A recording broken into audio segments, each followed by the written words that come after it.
జక్కయ్య మనసులో ఒకటే ఉంది, ఈ అవకాశం పోతే నాకు మళ్ళా రాదు. నాకు ప్రభు కావాలి, నా గృహానికి ప్రభు కావాలి, నా కుటుంబానికి ప్రభు కావాలి. ఎంత మూల్యమైనా నేను చెల్లించడానికి సిద్ధంగా ఉన్నాను.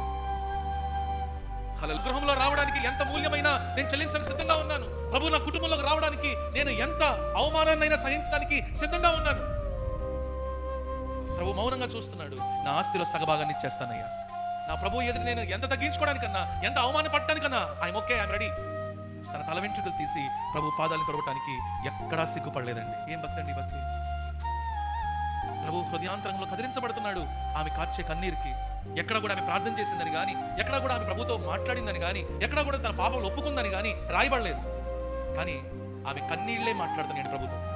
ఎంతగా ఆమె ప్రభువుని విశ్వసిస్తుంది, ఎంతగా పాప క్షమాపణ కోరుకుంటుంది, తాను జీవించిన దౌర్భాగ్యమైన స్థితిని ఎంతగా ప్రభు ఎదురు ఒప్పుకుంటుంది, ఇవన్నీ కూడా ఆ కన్నీళ్లలో ప్రభు కనబడుతున్నాయి.